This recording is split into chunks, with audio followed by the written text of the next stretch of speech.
Hey Moto Sinners, MotoCynical here.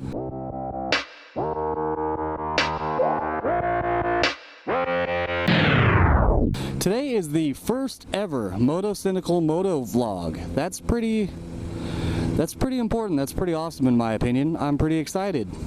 I do want to say right now, the camera angle's a little weird. That is mainly because I snapped my helmet mount today.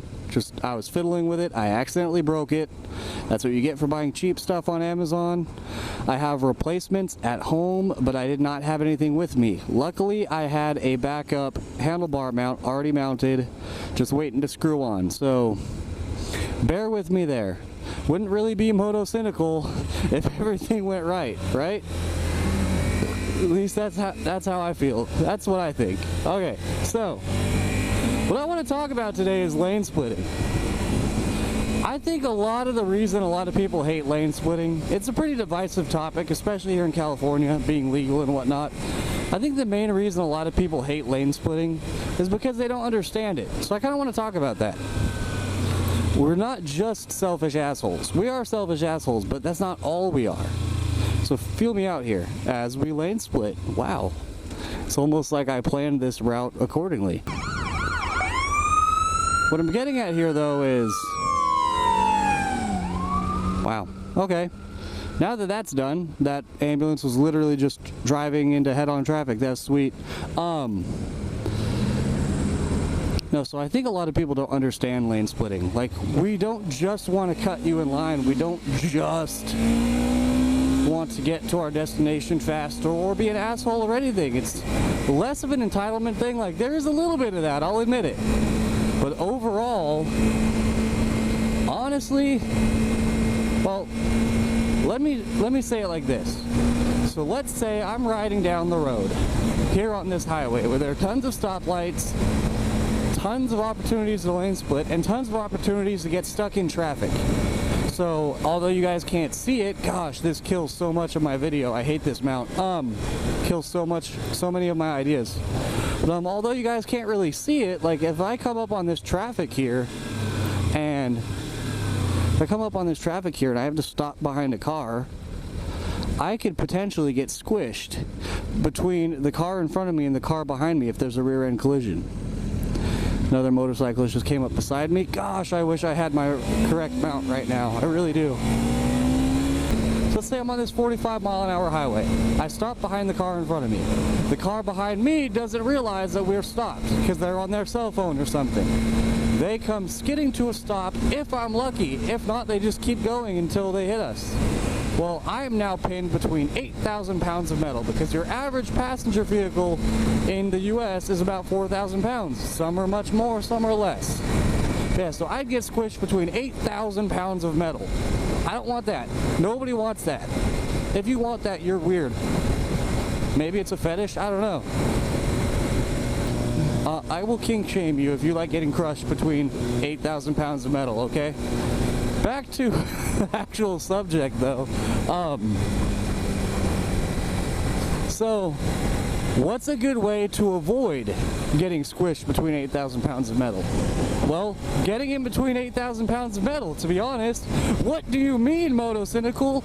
That sounds redundant and counterintuitive. It does, but hear me out, okay? So, I don't want to get squished between the car in front of me and the car behind me because the car behind me is going 55 plus miles an hour and they might still be going that fast when they hit me and squish me between them and the car in front. Now, if I lane split at the stoplight, especially, I really want us to keep our rights to lane split at stoplights at least and stuff like that, or stop and go traffic.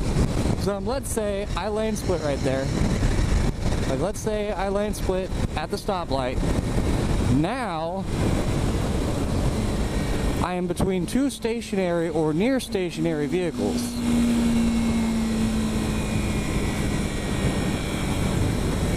Instead of getting rammed when the car behind us rear ends them, I am now safe. I originally didn't have 4,000 pounds of armor around me. But I went and got between two vehicles on each side of me, and now those cars are my 8,000 pounds of armor. you are mildly inconvenienced at best, and my life is saved. It's pretty simple. I don't have to get sandwiched between 8,000 pounds of metal, and you keep going on your day, like you keep going on with your day, like nothing ever happened. And you might say, oh man, I wish that motorcyclist didn't pass me, now he's in front. But hey, it's not my fault you're still in middle school, okay? Here's another point. Air-cooled engines. But wait, there's more. But air-cooled engines. So most Harley engines, if not all, are air-cooled, which means they literally rely on wind to cool the engine and keep it from overheating. Now that is significant because if you're in stop-and-go traffic or stop traffic completely, there is no wind cooling your engine. It's just getting hotter and hotter and hotter and hotter. Some motorcycles literally have to keep moving in order to run. And if they don't keep moving, their only option is to let their engine destroy itself or turn their bike off. Which nobody wants us to just turn our bike off in the street, right? I'd hope not. So let's say you're in traffic. It can literally save a man or woman or whatever, I support everybody. It can literally save a person thousands of dollars to lane split at no cost to you. That's pretty awesome. The only cost to you would be a slight inconvenience, or maybe if you're childish, you might get a little mad. Once again, don't be childish. You're an adult. So if you lane split in traffic, you get to keep moving and your bike isn't destroyed. Awesome. That's great. That's great news. So what about liquid-cooled engines? Does that mean only Harley riders and old and or small bikes should be allowed to lane split? No. Because let's talk about my bike real quick. This is a 2017 Kawasaki Ninja 300, albeit, but still. It's a very modern bike. Like, it has a liquid-cooled engine, and that means that I could stop and idle in traffic, right? No. Literally says, per my owner's manual, to not idle this bike for longer than 5 to 7 minutes, or else, quote, severe engine damage may occur. Why is that? I thought it was liquid cooled, MotoCynical. What is the point of liquid cooling if you literally need to air cool your motorcycle? Well, that's the thing here. Okay, check it out. Motorcycles are small. Everything on a motorcycle that is also on a car is much smaller on the motorcycle than it is on the car. Like radiators, for example. I can only hold so much coolant. In a car, this is less of an issue. Gosh, there's a lot of cars. This is a sketchy spot to turn left on. Yeah, so like, in cars you have a lot of coolant to deal with. In bikes you don't. So I will cycle through all of my coolant much faster than your Camry will. And that is relevant because as my coolant cycles through my engine over and over again, it's getting warmer. Eventually my coolant is not cool enough to cool my engine. Soon I am pumping super hot water, not water, but water, into my engine to try to cool it. What happens when you try to cool something with something super hot? It gets hotter.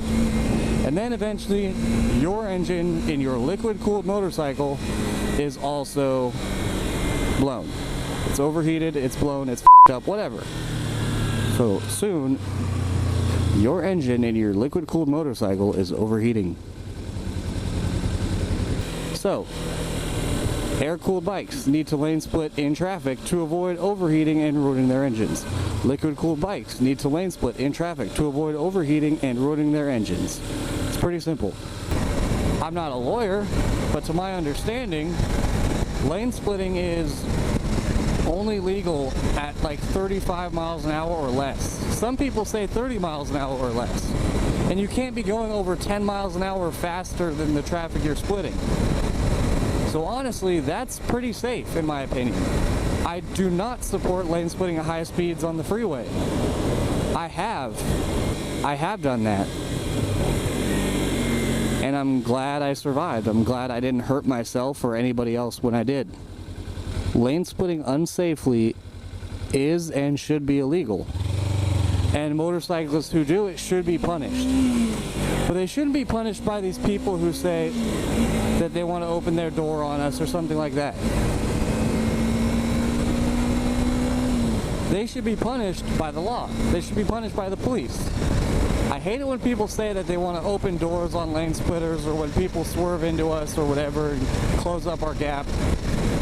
Not only is that illegal in places like California where lane splitting is legal in the first place, but you're not the judge, jury, and executioner. You're a driver driving. That is all you are. Let the police do their job. Let the judge do their job. Let the jury do their job. And we'll let you do your job, which is driving from point A to point B safely and legally. And if you break the law, you should be punished as well. Well, I hope you guys have enjoyed our first moto vlog. I apologize right here and now if there's any issues with the audio quality. This is my first moto vlog, so like I said, I apologize for any quality issues or whatnot. It could only get better, I hope. Other than that, keep the shiny side up, ride safe, ride cynical, and have a wonderful day, MotoCynics. This is MotoCynical signing off.